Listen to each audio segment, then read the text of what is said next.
पुराने जमाने की बात है कि मुल्क फारिस पर एक बादशाह हुकूमत करता था।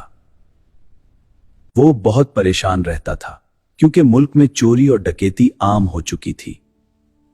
बेशुमार कोशिशों के बावजूद भी वो इस बुराई पर काबू नहीं पा रहा था। एक दिन बादशाह शदीद परेशानी के आलम में महल से निकलकर जंगल की तरफ चल पड़ा। वहां उसने देखा कि एक लकड़हारा निहायत मेहनत से लकड़ियां काट रहा है। लकड़हारा बादशाह को देखकर उसके करीब आया और अदब से अर्ज किया, बादशाह सलामत, आप किसी शाही सवारी में नहीं आए? बादशाह ने अपनी परेशानी की वजह बयान की। ये सुनकर लकड़हारा बोला कि अगर आप इजाजत दें तो मैं कुछ अर्ज करूं। बादशाह ने सर हिलाया तो वो कहने लगा।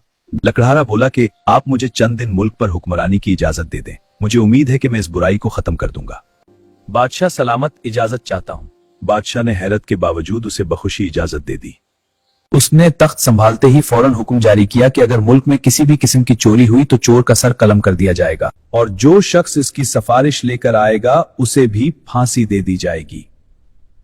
लोगों ने इस हुक्म को संजीदगी से ना लिया। अगले ही दिन एक घर से जेवरात चोरी हो गए। बादशाह ने फौरन हुक्म दिया कि चोर को पकड़ा जाए। अगर तुम चोर को पकड़ने में नाकाम तो तुम्हें उसकी जगह फांसी दे दी जाएगी। कुछ दिनों की कोशिश के बाद सिपाही चोरों को पकड़ने में कामयाब हो गए और उन्हें जेल में डाल दिया गया। जो लकड़हारे बादशाह का बाप था के पास गए और दरखास्त की कि वो माफी की सिफारिश करें। वो कुछ लम्हे खामोश रहा, फिर संजीदगी से सर हिलाकर उनके साथ महल जाने पर राजी हो गया। जब लकड़हारे बादशाह ने अपने बाप को सिफारिशी के तौर पर देखा तो दरबार में आ गया, उन्हें भी जेल में डाल दिया जाए।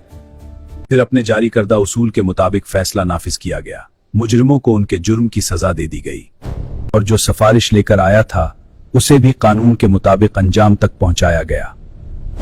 इस सख्त इक़दाम ने पूरे मुल्क को खौफजदा कर दिया। अब कोई शख्स रास्ते में पड़ी हुई चीज को भी हाथ लगाने की हिम्मत न करता। आहिस्ता आहिस्ता मुल्क से चोरियां मुकम्मल तौर पर खत्म हो गईं। 40 दिन बाद लकड़हारे बादशाह ने साबिक बादशाह को दरबार में बुलाया और सल्तनत का निजाम दोबारा उसके हवाले कर दिया। साबिक बादशाह उसकी हुक्मरानी, उसूल पसंदी और इंसाफ से इस कदर मुतासिर हो कि उसने लकड़हारे को अपना वजीर मुकर्रर कर दिया। प्यारे बच्चों, किसी भी सल्तनत या हुकूमत को सही तरीके से चलाने की जिम्मेदारी हुक्मरान पर होती है।